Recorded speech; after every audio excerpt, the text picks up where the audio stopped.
Lead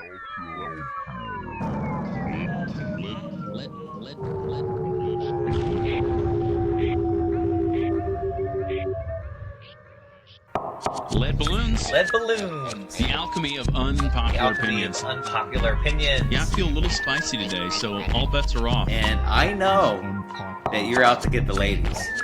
We're not encouraged to think critically. Life is hard. It's supposed to be hard. Oh my god. That's hilarious. Busted. Okay, hello everybody, and welcome to another edition of Lead Balloons, the alchemy of unpopular opinions. I'm here today with Joel, who's in Dallas. Joel, how are you doing this evening? I am doing well, Sir Trent. Excellent. Enjoying a nice summer, we presume? It's Dallas like summer? It's 105 degrees, so nice is not the word I would use. No, hellish,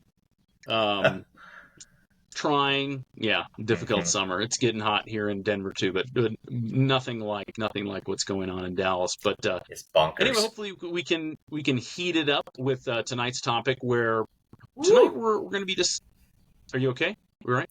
No, I was just saying heating it up. Come on, sizzle it. Come on, brother, bring it. Bring that 95 mile an hour fastball. Come on. So tonight's topic is in the form of the question: are comedians our modern day prophets? So tonight we're talking about sort of this overlap between comedians and prophecy, and hopefully it's not going to be that granular and scholastic. We're going to try to just define our terms here and have a really fun discussion, I think, about kind of the role of comedians in our society and, look a little bit beyond the surface of, okay, they make us laugh, but what is it that actually comedians do? And are they something like a prophet? So, I mean, this begs a question, obviously, before we start talking about whether or not comedians are Isaiah or Jeremiah in the Old Testament, of what exactly is a prophet. So let's define our terms a little bit, and then I'll kick it to Joel here in a second. But so when I was first learning about like prophets in the Bible, the first, or when someone talks about like prophecy, let's say, the kind of average understanding of that, or sort of maybe the first thing that your mind defaults to, is somebody who predicts the future. And certainly prophets did that. They did that in the Old Testament. Those who purport to be prophets today are often known for being people who rightly or wrongly forecast the future. But a prophet, in addition to being as we say, a foreteller, someone who tells the future, they are also a forthteller. And that simply means somebody who sort of, in a biblical context, brings forth the words of God as kind of a conduit for that, but somebody who also speaks about what is, diagnoses what's going on, and offers a glimpse at maybe different possibilities. There's an Old Testament scholar, I think Joel and I both know. He's like 190 years old. I think Walter Boyd, he's been around, still writing books. I think he's written more books than probably any human being, but he says this about prophets, and I hope that we can hook into this a little bit during our discussion. He says, "Thus every totalitarian regime is frightened of the artist.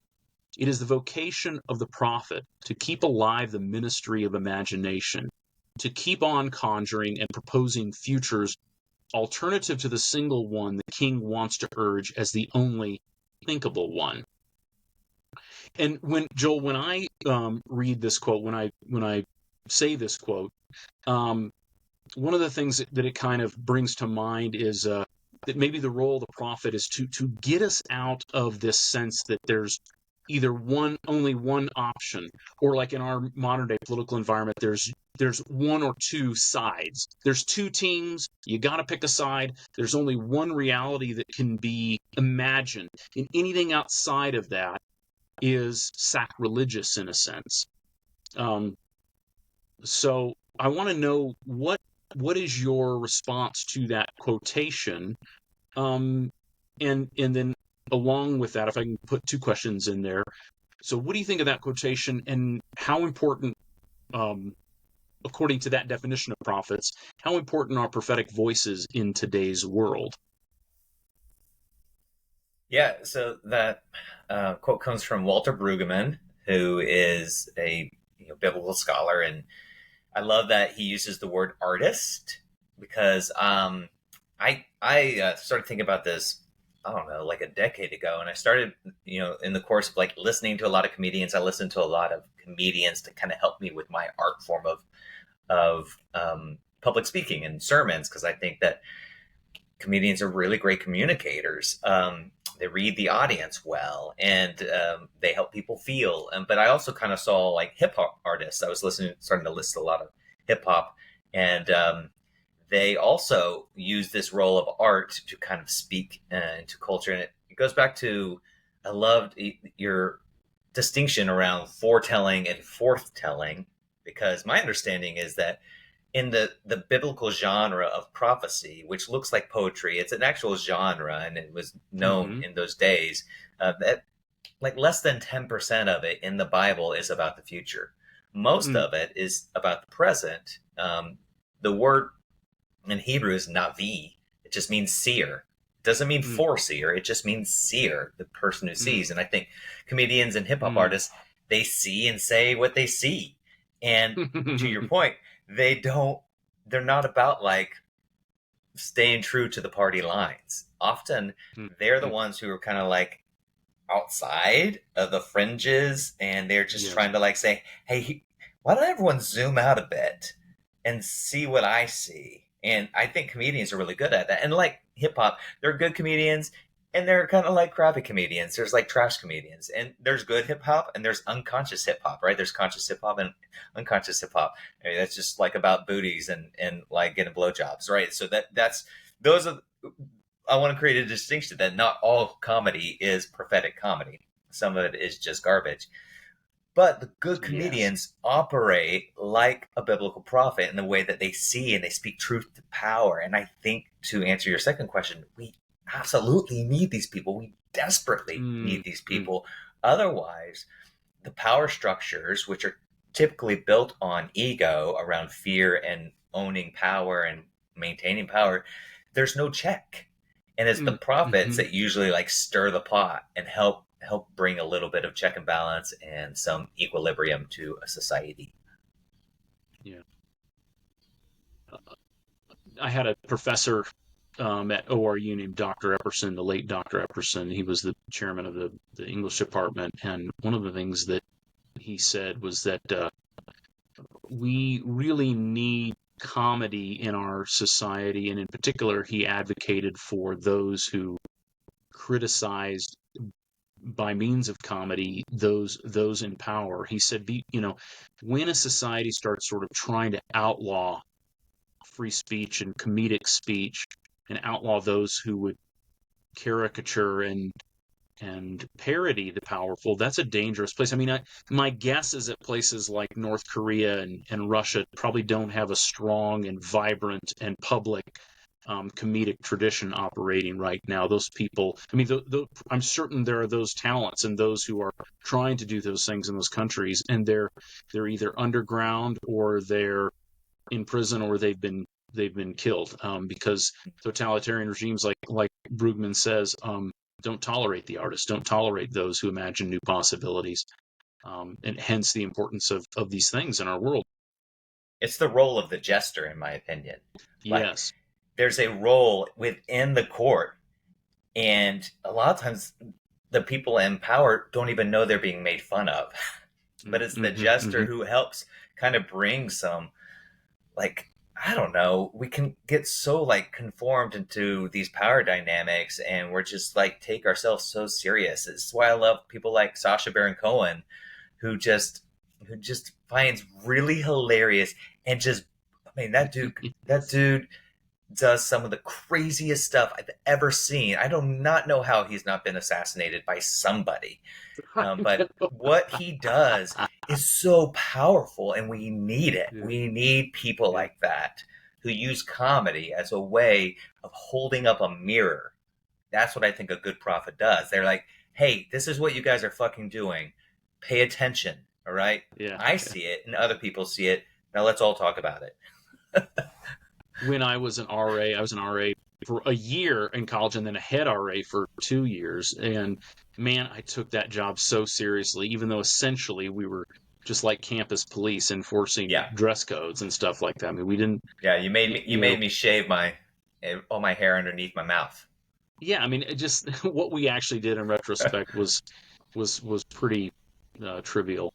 But I took it quite seriously, and I remember my sophomore year, I was at the height of my seriousness before I was knocked down a few notches. But there's this guy on my floor who just loved giving me a hard time, and at the time, I mean, I felt like he was kind of a dick, and he kind of is a dick. But what he did to me was probably good. I remember I was walking around the floor one night, and probably most people thought when I was walking around the floor I was trying to find something wrong.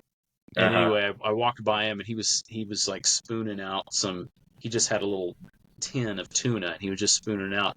And I couldn't think of anything to say, so I was like, "Yeah, having some tuna, huh?" And he goes, "What gave it away?" It's like I'm just trying to make conversation. So he was the floor court jester, and never quite gave me a break at all. Yeah.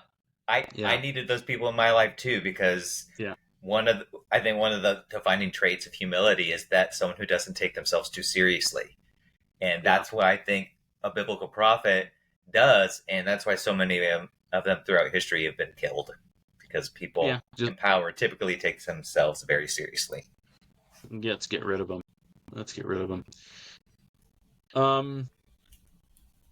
Okay. So moving on, towards defining things even more elaborately, how are prophets and comedians alike, and how are they unlike? What are the ways that comedians are not prophets? Sure. Okay.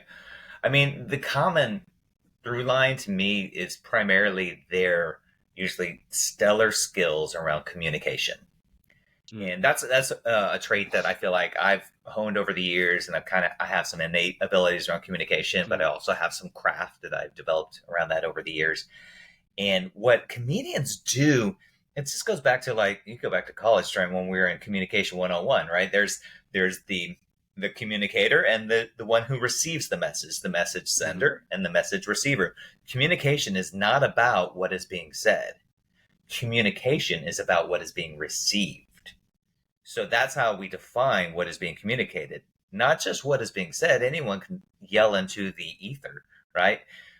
What is being received by the other person, that, and whether that it aligns with the intentions of the person who's communicating, that's what defines a good communicator.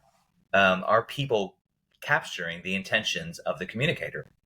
And so comedians, like prophets, are really, really good at that. And you can tell, like a biblical prophecy, like any of the prophets we read in the Bible, it's because their message stuck, right?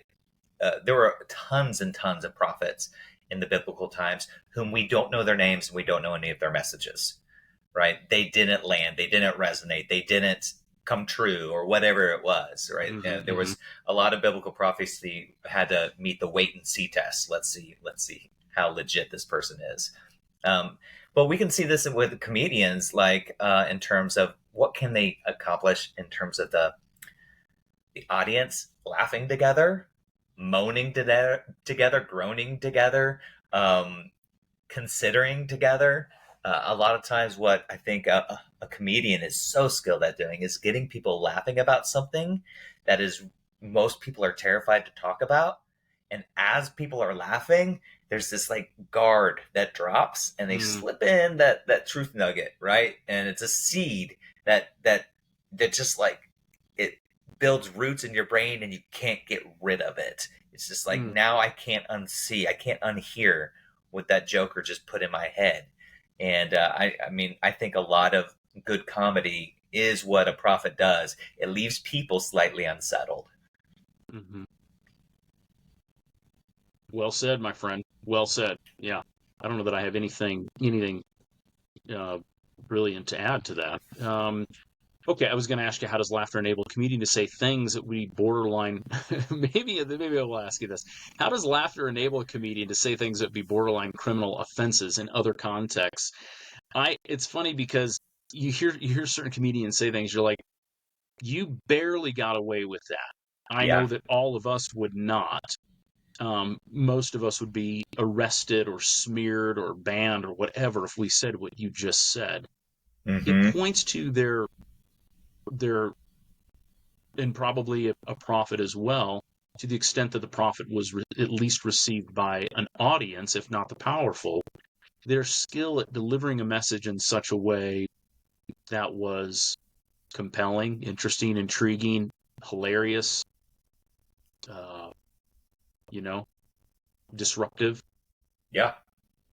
I think about like a Saturday Night Live and a lot of their political satire, and they're just making fun of presidents and politicians left and right. And it's and a lot of in the good ones, it goes all the way back to like Chevy Chase when he was like supposed to be Gerald Ford, and all he did was walk around and fall down stairs. It's like that's not clever to me at all. But when you got like Dana Carvey playing George Bush, or you got I'm trying to think, they had multiple people play Bill Clinton. And I just like when you get like who was it that played I'm forgetting his name, who played Trump. Alec Baldwin. Alec Baldwin. There it is. Yeah. And you get these like it's true enough. Like the impersonation's true enough, the content is true enough, but then the things that are kind of like absurd and slapstick, they get tied and married with the true parts, and it just kind of takes you out of your body for a minute, and you're kind of like, oh my God, like we take this person so seriously, whether we love them or we hate them. Both camps are taking this person so seriously. They're either trying to worship them, defend them, or they're trying to tear them down, right? And both energies, in my opinion, are just like, we're all like just masturbating each other in this system that is really imperfect. Let's just stop it. Why are we all so worked up?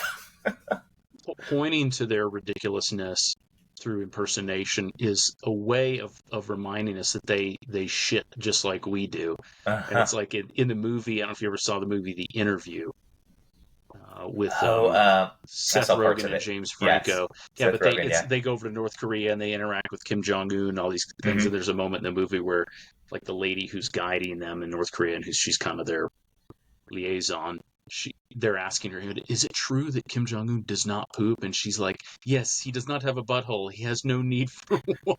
And it's just like, I think that might be something that's passed around in North Korea. If it's not, I hope it is. I hope it is. It sounds right, because that's exactly the kind of thing that people would say to make him feel like a divine person, is that he does not poo or pee. He doesn't need to. He metabolizes. Oh gosh! All right. Gosh. So all right. Anyways, I love that example. I don't remember that part. That's great. So okay, what we want to do now is we want to go to some exhibits of comedy sketches, or sketches in comedy shows, and kind of talk about how they shine light on ridiculous situations, shine light on stupid things, or shine light on political issues, the way that we use words, these kinds of things. So we're going to start off with there was a Chappelle show, which I think you're probably more familiar. I know that you're more familiar with it than I am, but we both watched the sketch. I think it's just called The Racial Draft on the Chappelle show. And Joel, do you feel comfortable giving kind of a brief synopsis of this sketch? Sure. Okay. So Chappelle's show is so brilliant and maybe one of the best modern examples as comedy is prophecy, in my opinion. Dave Chappelle and Neil Brennan are so like insightful, and the writers of the show. And so Dave Chappelle is on there, and I forget the two. I think Bill Burr is on there too, and there's another person that I don't know, who are like, it's like fashioned after the NBA draft or the NFL draft, and you have these people, and it's like the teams are the racial groups, and it's like just what I loved about Chappelle is he'll just name the racial issues that we're facing, and he doesn't soften it. He doesn't do any of that. It's just like, got the blacks, got the whites, you got the Asians, you got the Jews, and he just kind of like just puts it out there, and then each group will have a representative that goes up there and they try to name a famous person that they then claim for their racial people. And so like the blacks have the first pick and they pick Tiger Woods, right? And the Asians are all disappointed because he's part Asian, and now he's like, I'm totally black now, and he says a bunch of things that would be considered extraordinarily racist because they're built on stereotypes. But because of the ridiculousness of this little thing you're watching, it all just kind of like, we end up laughing at ourselves, right? We're laughing at the show, but really we're laughing at ourselves. Yeah, I think one thing that came to mind with respect to like the Tiger Woods moment, which was hilarious, was that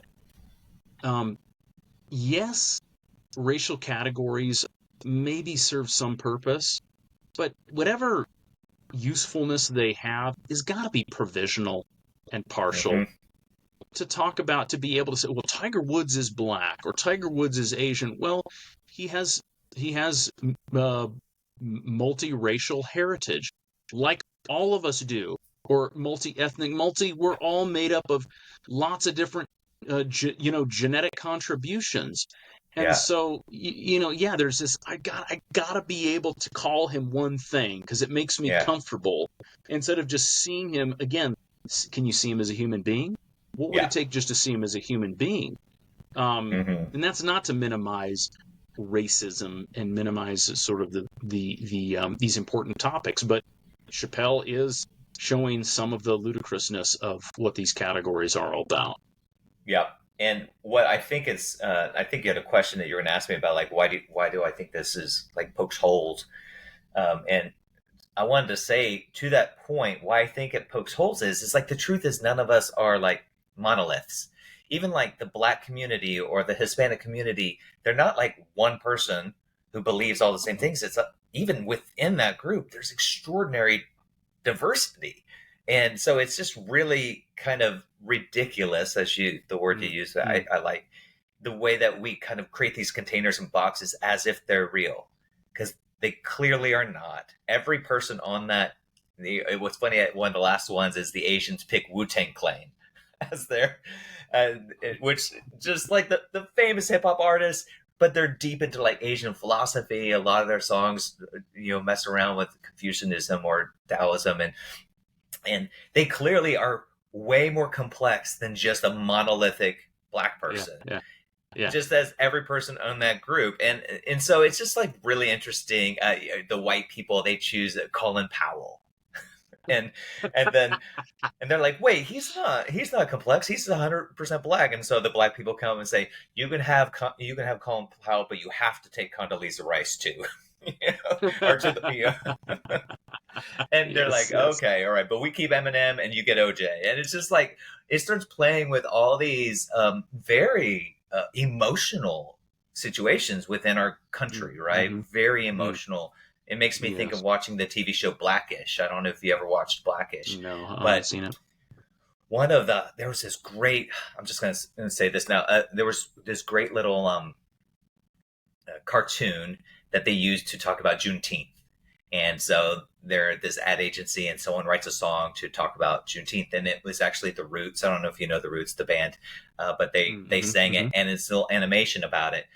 And it just kind of like talked about it in this like fun, catchy song about slavery and slavery coming to an end, at least as celebrated via Juneteenth. And at the end of that little animation, they're all sitting in this conference room, and all the white people are like, "That's awkward," kind of thing. And I remember I used to be in a position where I was trying to, promote. What's it called? Just kind of like the culture of the company, and it was Juneteenth, and I recommended, hey, let's show this clip, because I thought it was both educational and it both was a way of like bringing inclusivity. Let's people who don't know about it, people who are uncomfortable to think and talk about it, and I got wicked feedback in terms of just unhappiness from people, particularly a couple African Americans, saying that in that cartoon, the people who are slaves are smiling while they're singing this song. No one who was slaves was smiling. And I was just like, no one believes they were. This is called satire. It's comedy. It's satire. It's making a point, but it's communicating in a way that more people will hear it. And that's really like the point. Like, don't you want this message for inclusivity and understanding like the deep harm that our country has done? This is actually better at communicating this than like skirting around with all these sterilized words and museum plaques. Yeah, absolutely, man. It's yeah. Anyway, yeah, that's well said. Okay. You're like, I don't know what to add to that. I don't know what to add to that. Yeah, it's good. No, there's a Ricky Gervais. I was watching one of his shows the other day. He just basically before he gets into his show, he's like, okay, here's what I'm going to do. They tell him what you're going to tell him. He's like, here's what I'm doing. I'm going to say things that I do not agree with, that I think are awful, but I'm going to act like, act like that's comedy. And he's like, has to explain what it is. So anyway, okay, so the racial draft, so it's a really good one. It's very well done, and a good example of comedy is prophecy. So, and then the next one that we're going to talk about is a little bit that George Carlin does. I think this one came out in 1990, and I forget the name of the show. It was taken from one of his stand-up shows that was recorded as like an album that people could buy.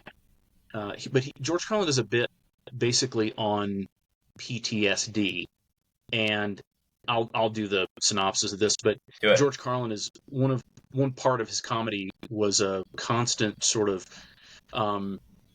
discussion about the way that we use words, and how when we start to use euphemisms to soften the impact of words, we're going in the wrong direction.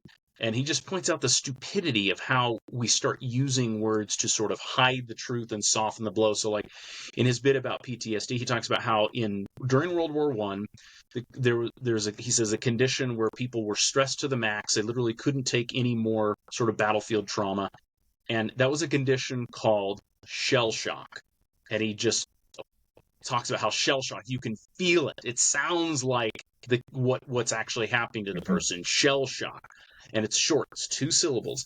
And then gradually, then sometime in the future, maybe 20 years or during World War I, it's called battle fatigue. He says 2 more syllables, total of 4 syllables. We've replaced shell shock with something with less imagery, and there's a little bit of a remove from that condition. And then we get to Vietnam, and then it's called operational exhaustion. And then in like the post-Vietnam era, then it becomes post-traumatic stress disorder, which has I think like 8 syllables or something. He talks about how we go from 2 syllables in a word that has punch, that has some grip to it, and we go all the way to something that is completely vague, takes, we've turned it into just PTSD, but it's totally feels removed from what's actually going on. It's lifeless. And in this bit, then he goes on to talk about ways that we've created euphemisms. So we don't have old people anymore. We have senior citizens. We don't have someone's not stupid. They're cognitively challenged. If somebody's not broke or poor, they're economically disadvantaged. Disadvantaged. All these words that we think, if we just stop saying that word, it'll make it better, and people won't have to think about the truth of our lives, and we can soften everything. Nobody wants to be thought of as old. He's 90 years young. 90 years young. I mean, the ridiculousness of needing to tell a 90-year-old person, you are not old, even though you're living 10 years past the life expectancy. You're old, dude. Sorry. You're old. Yeah, there's no way around it. What was your response to that bit as you watched it, and what is it about that bit that you think what does it show or illustrate about Carlin and his talent, and why people found that impressive? I mean, he did to me what I think a good comedian does. I felt unsettled by it. because he was poking the tiger in the cage. And there's a lot of these words that I use. Now I read a lot about PTSD, and I actually think it's a good lens to kind of look through a lot of things. But like, I began to go like, oh, here are these things that I'm comfortable with, largely because the society and culture around me is going in this direction, and it's just a much more harmonious way for me to live is to kind of follow the tide. But he makes some points where I'm just like, oh yeah, if we just instead of calling like people who are poor living in slums, I say they're, economically disadvantaged, living in, housing opportunities in the inner city or whatever. Like, the story that a lot of people say is like, well, I'm having compassion. I'm not bringing shame on these people by using these very like harsh words. But what it's also doing is not forcing us as a society to look in the mirror and go like, what are we doing that creates slums? What are we doing that creates poor people that are like disproportionately of certain, black and brown communities? Like, when we begin to speak in those ways, not only we think we're being compassionate by softening the blow, but we're also softening the truth. And I think that that's when when he said the 90 years young thing, and he says, what does that reveal about our fear of death? That we can't even just say old. And then he's like compassionate. He says, fear of death is normal. Like, it's universal. We're all afraid of that. But how are we actually improving and evolving if we just like are sticking our fingers in our ears going, la, la, la, la, la, no one's getting old. And meanwhile, we're all just dying like we always have. And so I do think that there was something quite powerful about the way he said that, because even I was just like, questioning some of my own ways I use words. And I think that's a good, like, everyone's laughing, right? And here I am considering the words I'm using and why I use them. I think that's brilliant. I think George Carlin is sort of the example par excellence of somebody whose comedy was all about our unwillingness to be truthful to each other. And it makes me think of you referenced the movie The Grey with Liam Neeson. And at the beginning of the movie, when there's the plane crash and the guy is dying, like, Liam knows enough about, he's seen death, and he's an informed person, and he's sitting there with the guy, and we're all expecting him to like give him comforting words, and I think he comforts him, but a different way. He looks at the guy in the face. He says, "You are going to die." And I thought in that moment, I remember thinking, what a horrible setting. But I think if I were the person dying, that's what I would want somebody to say. So I could get immediately to, and he stays there with them. And they like, are there with him as he's dying. I want to be with people, but no, somebody would say, you're dying, you're going to die, and they're there with me. So I can get on with the business of accepting it. And I think, you watch, like, we've all seen this, and it's the thing that drives every one of us crazy is politicians or those in positions of power who refuse to actually say what's on their minds. You can see them using words. They get done with a 10, 20-second soundbite, and you realize you haven't really said anything of substance. I think it's one of the reasons maybe why people were drawn to Trump. I don't know that I don't regard him as a great truth teller, but they sense that on certain things he was just cutting past the bullshit and calling a spade, and people like that. And these, CNN and the far left couldn't. Why do people like him? Well, because he's only one of the few fucking persons who at least appears to be telling the truth, and we want it, even if it's nasty, even if it's like really hard to take in. We want the truth, and I think Carlin was somebody who really reflected on that in his comedy. Yeah, I absolutely agree. And your comment about truth is spot on. Or your comment about Trump is spot on. I do think, and I've heard from many people that that's what they were attracted to, even though I couldn't disagree more with him as a moral leader or any kind of leader. But he did have a way, and I think he also, people who don't like Trump think he's stupid. He's not stupid. He's actually quite intelligent, and he's a very gifted communicator because he knows how to connect with audiences and what they're hungry to hear. And he used that leverage very effectively. Yeah. Yeah. Yeah. So kind of staying a little bit with the political theme, our next Mm, comedian let's that we're get going to juicy. consider is juicy is Bill Burr, Uh-huh. who, I mean, he says, again, he's one of those guys who just says things and you're thinking, man, that's career ending. Yeah. That's, worthy of handcuffs. And no, he keeps saying it. He is, I think, because he stays true to himself and he is willing to be courageous and say he's consistent. We're afraid of inconsistent people. They Yep. create fear because we don't know what to expect, but you know what to expect from Bill Burr. And he does a Mm-hmm. bit. So he released a special that was recorded, I think, about a year ago at Red Rocks here, Uh-huh. just down the road from me. Actually, he did a special in Red Rocks Amphitheater out here in the west of Denver. And uh, in this special, he does a little like 5-minute bit on abortion.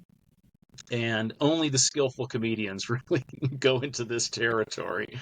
Because in that audience, especially, I mean, in the Denver metro area is what would be best described as purple. I mean, it probably Yeah. leans as a metro area, it leans a little blue, but I mean, it has a definite mix of both. So he would know who's in his audience. I don't know if he would care, but anyway, so what? Why don't I let you? Do Okay. you want to give a little description Sure. of this particular bit? Okay, all right. So it's actually kind of what you sent over me is pretty short, but it's so like well crafted. And he kind of starts off with the premise where he starts talking about abortion, and he says, "I've always been pro-life. It just makes sense to me." And I love it Pro-choice. when comedians do that. Like, it just makes sense to me. That's just it's your body. I'm not going to tell you what to do with your body.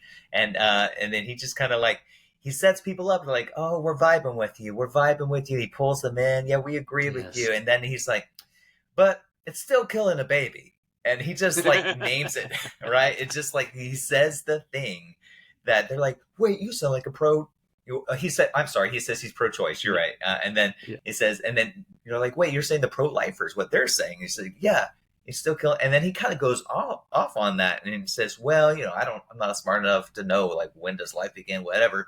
But if I bake a cake and I put it in the oven 5 minutes in, and someone comes and like throws it on the ground, I'm like, you ruined my cake." And they're like, "It wasn't a cake yet." And this is like he begins to like play with the logic of it. And I think what he brings up is that like, I think about that a lot. Where does life begin? And I know where I was taught. It's like, oh, it's at conception, is it? And that's a very political thing. It's like, is that when does consciousness enter into this developing fetus? But like what he does is just like, what are we afraid to really name here?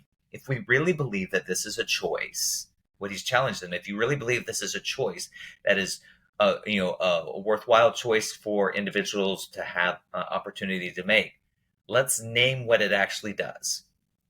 It ends a life that had begun. And That's right. that's really, I mean, it makes me feel uncomfortable to say that. Mm-hmm. But I think that what good comedy does, you get laughing and then you're like going, why do I have resistance? Those kind of questions I think are really powerful for me. Like, why do I have resistance to like naming this and owning it? And I think that's why you get these two like people on different groups talking past each other, because neither of them are willing to go like, "Oh, I'm denying people rights and I'm giving the government right to do with what are the people's bodies." And the Yeah. pro-choicers can't understand why the conservatives are okay with that. Meanwhile, the conservatives can't understand while the pro-choicers don't own the fact that they are ending lives, and Yeah. it's just Yeah. like it becomes a conversation that lacks truth. And of course it's going to be just like people throwing punches at each other and not listening to each other. Yeah. In line with sort of the George Carlin way of doing things, I like how Bill Burr says it's killing a baby. And so Yep. you notice how in our discussions people say, a woman has a right to terminate a pregnancy. Mm-hmm. Well, that's certainly one way to say it, isn't it? I mean, that's definitely one way to say it. But it's also equally true that she's killing a baby or killing a fetus. Maybe you can. Yep. There's wiggle room there, but like you said, you are killing an inchoate form of life. Something like Bill Burr Yep. says, like it was going to be a cake. If you didn't throw it out, it was going to become a cake. So that doesn't end the policy discussion, but he's sort of reminding us, let's at least be honest about what we're talking about. Yes. And then on the pro-life side, it's like pro-life. Do you want to reflect on all that could mean? Are you also for the quality of the life of the mother and the child 10 years after that baby is delivered into the world? Are you for those lives? Or are you just for that beautiful, miraculous moment of conception that somehow the angels sing as the stork drops the baby? I mean, this is just that beautiful you're mixing moment. metaphors there, my friend. I know, but that's terrible. But is that all you're for? Is that moment, or are you for all of it too? Put your money where your mouth is. But I think that Bill Burr is like a prophet in that I think both prophets and comedians are they're nobody's bitch. They're gonna do their own thing. You see that there's this sense, even when I think about Jesus in scripture and other prophets, there's a sense that, well, John the Baptist preaching in the wilderness, example. These people who are removed from society, maybe even noticeably weird, saying things that are weird and doing weird symbolic gestures. They're not like us. They're not one of us, and they resist ever being part of that. And you notice, I mean, there's this sort of camaraderie and collegiality with comedians where they all get each other and they by and large relate well with each other, because I don't think they see themselves as sort of the run-of-the-mill civilian citizen. They have a role sort of in society by being out of it, and I think that's something that Bill Burr demonstrates quite well with his comedy. He goes on, when he goes on, just one more quick thing, but when he goes on to, like, it's so clear when he goes on to talk shows, he's even in like sports talk radio and stuff. He goes on, everyone's sort of expecting that, Bill, do this bit and be this, we want you to be this guy, and he's always like rubbing people, and he's always like, messing with them and upturning whatever script they had planned. He just makes that clear. Turning over tables, like Jesus in the temple. Yeah, that's right. He even has like a grating voice when he talks. It's like grating. That's right. And it's like he's intentionally trying to take the cheese grater and just going like, "Hey, you want to listen to a story?" And you're going, "Ow, ow, ow!" The cheese grater. Yeah. Oh gosh. Yeah. And I love that. Yeah, he's no one's bitch. That's John the Baptist is a great example of that. Yeah. Like. He gets beheaded because he's unwilling to toe the party line of local politicians. Jesus, similar. He refuses to take the side of the religious. He refuses to take the side of the political, whether it's Pilate or the Sanhedrin. He refuses. And he just tries to carve this third way. And there's this line in the book of Hebrews where it's talking about the prophets of old, right? And they got sawed in two, drawn and quartered, and all these things. And the writer of Hebrews, whom we don't know who wrote it, who says, and the world was not worthy of them. And it's so interesting that we have this way of like looking back in retrospect on prophets and going, man, they were a prophet of their day. They were before their time, so to speak. And we can appreciate what they did to the society and the culture back then. I think we as a society will prove that we are actually evolving in a good direction when we can learn to listen to the prophets of our day in real time.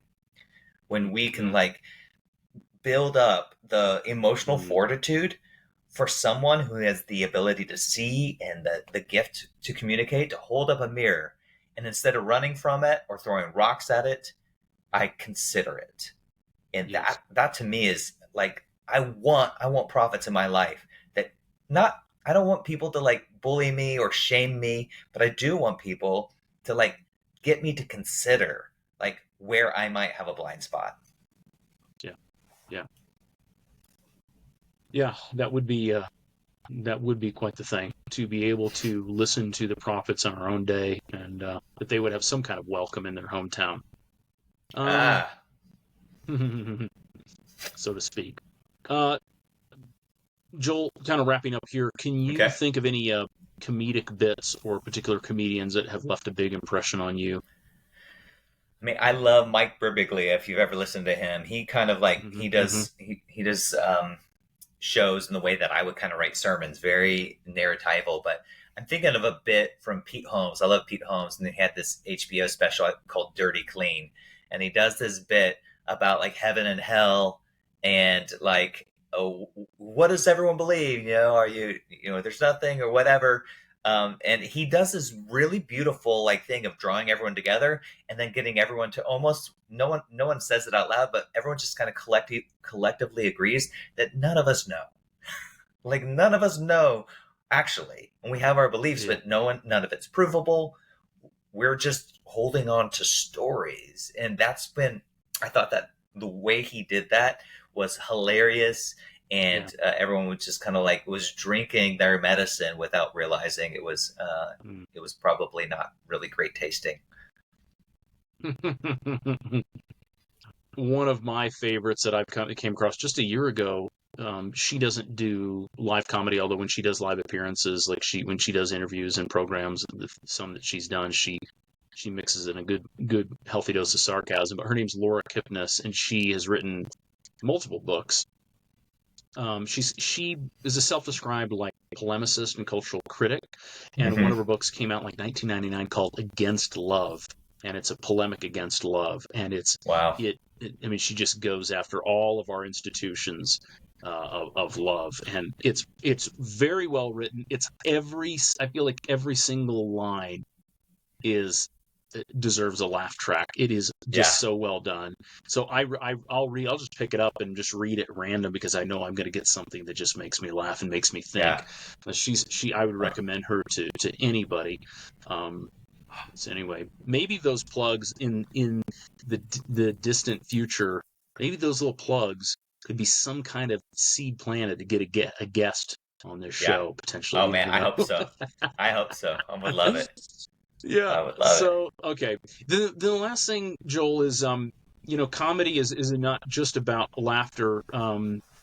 Comedy is kind of close cousins or bedfellows with pain. I think a lot of comedians have a painful past. Not all, but a lot of them do. And sometimes comedy is about, sadly, making others laugh when you want to cry or when they want to cry. Yeah. That's kind of the dark side of comedy. Do you have any last words on that notion? I mean, there's two kinds of dark sides of comedy. There's like, I don't know if you ever heard people like Anthony Jeselnik, but where it goes to like just super dark, super grotesque, and it's undeniably clever, and you find yourself laughing and almost like against your own will, laughing, go like, oh my God, I shouldn't be laughing at this, but I'm laughing at this. Like, to me, it's so interesting what's happening in there because it's all just a psychological game. But where I think comedy starts dealing with the dark stuff is I think of Tig Notaro when she did a show when basically coming out that she had gotten diagnosed with cancer. And if you watch it, there's like chuckles throughout the show, but it's mostly just feels like kind of release. It feels like everyone just kind of going like, oh, we're all human. Oh, that's right. We're not here to escape from life. We're here to like acknowledge life. And here's this very gifted comedian who she's sharing vulnerably with people and inviting people to be vulnerable with her. And that to me is just like powerful. Yeah. It's impressive. Okay. Well, a lot was said. Hopefully productive, enjoyable, vaguely comedic, but I've had fun. Me too, brother. So, anyway, this is yet another episode of coming to a close of Lead Balloons, the alchemy of unpopular opinions, and we wish you well. Peace.